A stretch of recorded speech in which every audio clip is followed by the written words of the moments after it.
This is one of the first main projects I did about 1980. It was a frame-off restoration. The parts came to us on trailers. Everything was apart. We put it all together. I put it all together and painted it at the acreage. And one of my friends came over one night. He was looking at it. He said, "You will never, never, never get this thing put together." So it wasn't long after he looked at it and he said, "I never thought you'd ever do it." We had this one, was the first one we had. I was kind of intrigued with the Hideaway Hardtop, it's called. And in between, that one went to Toronto. A guy came out, he really needed it bad, and I didn't mind. And so I found another one out at Wainwright, and I picked it up for, I think, $5,500. It was a mechanic that had it, but he couldn't figure out all the mechanism on it, so we dolled it up a little bit and put skirts on it and a Continental kit, and we sold that one at a sale for $32,000. Tractors, I had a lot of fun with them over the years. I probably did maybe 20, 25 of them. This last winter I did 2. I did this one and Massey Ferguson, and so they're very much the same. Harry Ferguson and Ford got into a big fight over the 3-point hitch system, and Harry Ferguson won, and Ford had to pay Harry Ferguson a large amount of money, I think millions of dollars. So they started out these little tractors. 1939 was a 9N, then it came the 2N after that, and the next one was a 4-speed around the 1950s. And that was a very good all-around tractor because it had that extra gear. $6,000, and when I drove it in the yard, Nettie said, "What is that? What are you going to do with that wreck?" And so I wasn't quite sure, but anyway, we started working on it, and the front end had been rusted out quite a bit and it wasn't holding air, so we got it up on blocks and we sandblasted, and I put on a new front end, welded it on. And that is the very beginning of a start of our motorhome. Okay. This is a couple of pictures of the interior. The guy we got to help with the interior, he was a wonderful craftsman, and sometimes you just land onto these kind of people. He took it on. He took it on as his own project. So if he had everything planned out, knew what he wanted. We kind of knew what we wanted. And we just let him go for it, and he did a wonderful job. This is kind of when we started out with the paint job. Marvin Fisher and I did it, and while I'm thinking about it, about the time we got one side painted, I remember we had a long ways going into it. This project took us about 6 weeks in total, and the painting took almost half that time. We had lots and lots of detail on the painting, and we had a guy come out and do the mural on the side and the back, and I wanted to take his picture, and he started folding up all his tools, and he said, "I'm going home." And I said, "How come?" He said, "Nobody takes my pictures." And then one day he came to me and he said, "You know what, I can't come back." He was about half done. I said, "Well, why can't you come back?" He said, "I don't have enough money for gas to come back." So I said, "Well, that's not a problem. We'll get you money for gas." And he was a wonderful craftsman, too. He didn't have no plans or nothing. He just drew, and he didn't charge that much. But I figured out his total investment, including his paint and his painter and his car, was probably less than $100. This is the finished product, and we were pretty proud of it. And you can see the decals, the murals the guy made, and shined it all up. And the paint job was massive. It took lots and lots of planning. It's a tapered paint, so you get brighter, darker. And that was our first holiday with it. We went to Kelowna with it. This was our next major venture for the farm. We did try to grow some grain a little bit, and then I thought I want to do something else. So at first we thought we'd do elk, and we got a few of them, and they were a problem to me. They were too stupid and too wild. And they got TB, and a friend of ours still, he wanted to buy them, so that was a good idea to sell. and so we went more into the buffalo. We just bought a few to start with, and we worked it up to about 85 head. We had them from 1988 until about 2001. We went through the nothing to the very good pay, and it was starting to drop back off. One time I remember we were into the breeding stock, and that year we had 20 females that were going to have calves, and the big ticket then was to have female calves because they were worth about $4,000. And that year, out of 20 cows, we had 18 females. So we had our fun with them. We made some money, and we kind of, at the end, we run out of pasture, and it was always a threat to me that they would get out here on the highway and hurt somebody, and I might never see them again because they are very wild on their own. But we had fun with them. Lots of people came, and we enjoyed all of it. They were very smart animals. They didn't like to be contained, but out in the pasture, they were very content. I happened to spot him one day as we were traveling. I could see he was amongst his best friends, sitting there wasting away without much hope. I could see he had been through a lot of storms, and daily wear and tear had taken its toll. There were scars of battle that only one who had been through them would recognize. There were cracks and bruises and rot from not being sheltered. I tried the engine, the heart of it all. It was cold and unmovable. I thought, was this worth the effort, or should I just pass it by and let it get scrapped, forgotten, and sent to the fiery furnace? That would be the easiest. The sign on the truck said, "Coke is the real thing. Refresh yourself." If it would be so easy. I began to think of this truck as a person and all its potential. Could it happen? Could old become new again? It would not be an easy task. A decision was made and a price was paid. My wife said, "You picked the worst one," and she was right. There's always someone telling you made the wrong decision. Like the truck, so was I, beaten, broke, and headed for the furnace. But Jesus came along and rescued me. He restored me and sees me perfect through his shed blood.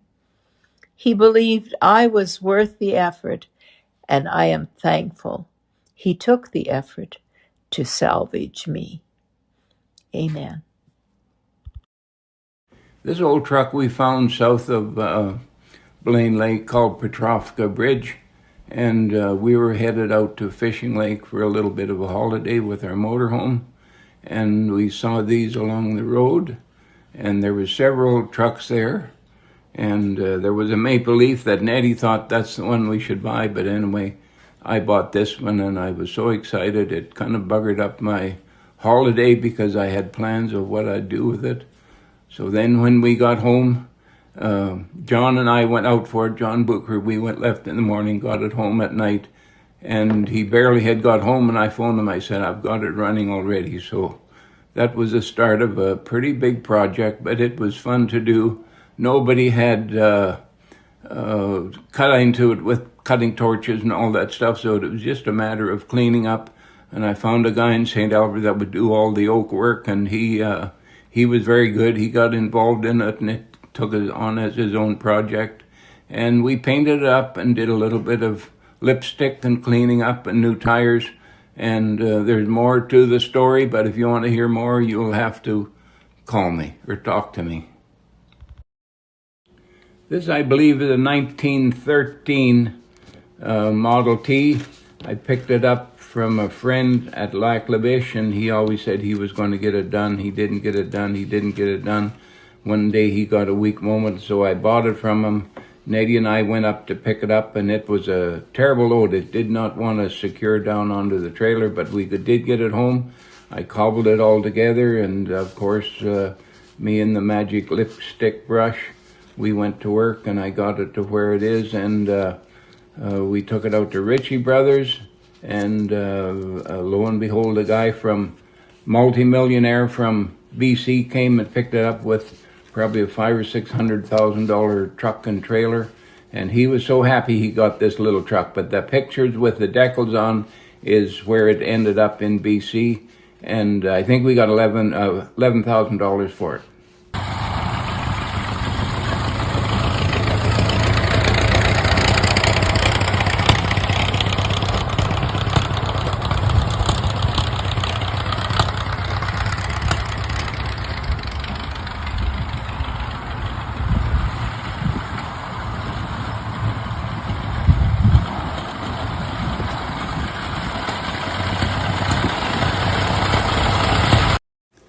Hey, this is another Model T I did here a couple years ago. It's a 1927. 1927 Ford was in a bad position because Dodge and all the other companies were beating him on market share. So he shut the plant down at that point. He had made 20 million Model Ts. And at one point he said nobody will ever need another car except that one. But he was wrong. People wanted fancier, they wanted more power, so he shut his plant down and began to assemble the plant for the Model A, which was a wonderful car, and I still have one of them. And so that's the story of this one. I got it from a widow not far away from here. Her husband had had it, and I knew about it several years ago. I missed out on it. I could have bought it, but I was too cheap. So I bought it from her. And of course, just quite a bit more lipstick and a little bit of work, quite a bit of work. But anyway, it looks pretty good now, and it runs, and so I still have that one.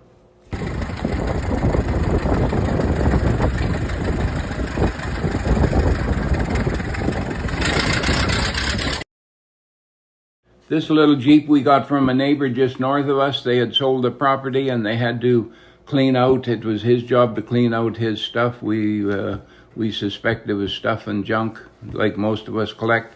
But I ended up buying this and some other stuff from him, and he wanted $1,250 for it, and so I made him a deal. I said, I'll give you $1,500, but I'll take some of your scrap, and then I don't have to piecemeal the money together. So I bought it, cleaned it up, painted it, got different wheels for it, different tires. And so the end result was it cleaned up pretty nice. It was a cute little truck, quite a bit of work.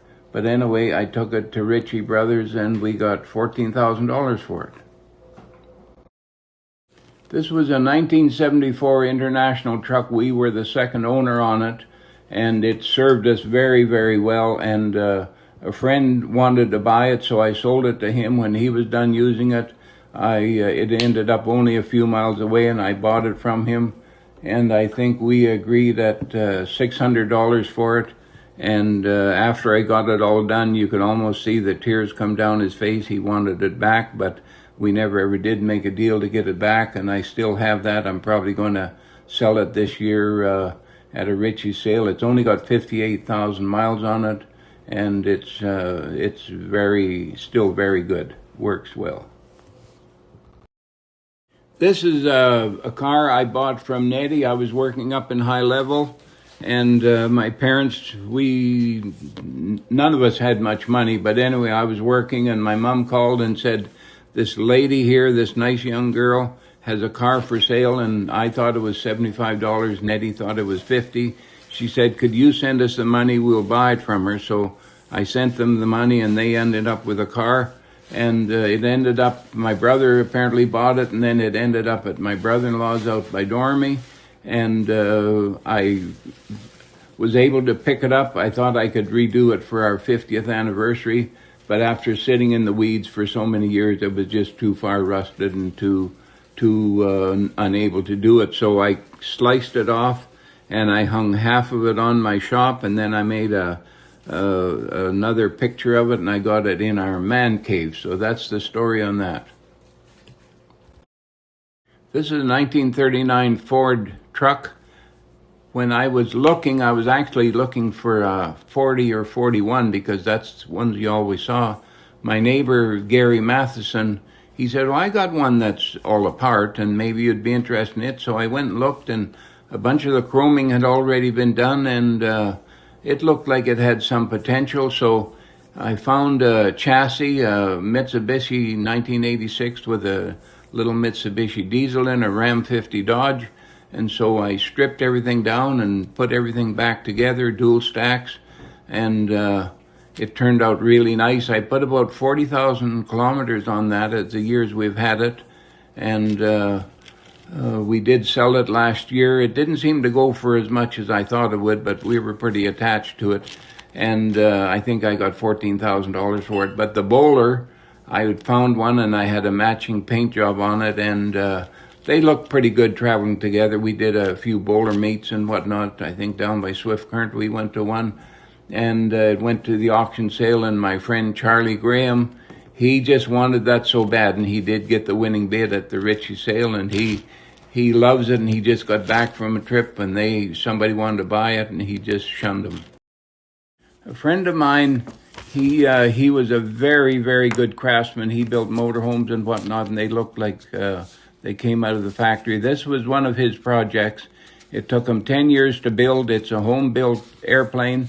He never ever did fly it. He got cancer, and so I told his widow if she wanted to sell it, I would buy it, not really knowing what I was going to do with it. But then I decided I'd hang it up on a post here for a big weather vane, and that's what we did, and it's been up for many years now, and we get lots and lots of comments on it. The guy took 10 years. He actually had a guy from the university helping him to build it. And he did a wonderful, wonderful job of the work he did. It was going to be a retractable with a rear propeller pusher. I still have the engine and the propeller from it. On the little rail cars, they were called jiggers. They were called motor cars. And we found out a company out of an organization out of the USA that you could join them, and then you could go on trips with them. So I bought this little jigger, and it had own an engine in it, and I thought, you know what, I'm going to put a diesel in it. So I took a little Kubota diesel in it, made my own bell housing and everything, cobbled up the transmission, and we took this little jigger, Nettie and I, we went to Fort McMurray one year, and we toured southern Saskatchewan another year. It's not much, but it's more than a lot of people have done, and it's interesting to see what the backyards of people's properties look like.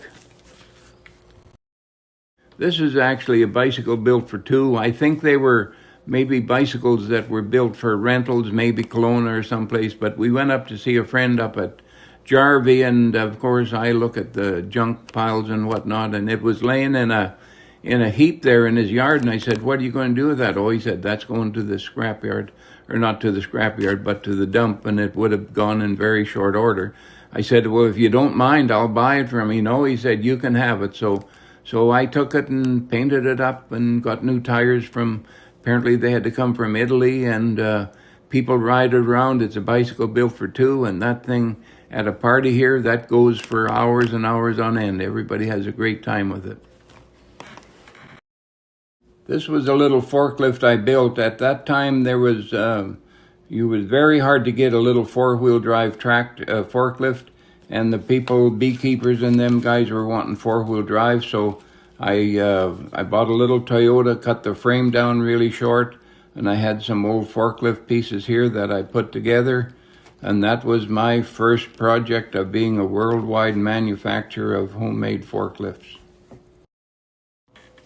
This little fire truck I got from a neighbor. He used to do novelty things and fairs and whatnot, and I think it was a little car that used to go around just around a circle on a track, and so I thought maybe it had some potential, so we worked up a deal, and I paid him $15 for the fire truck, and then I think he had an old golf cart there. I paid him another $15, so I put them all together. I had to make my own front end, the steering and everything, because it had none of that. And so we put it all together and painted it. And Morinville gave us a magnet for the side, Morinville Fire Department. I found a siren when we were at a garage sale down in Yuma for $2. And so this has been in lots of parades. It's quite a little eye-catcher unit.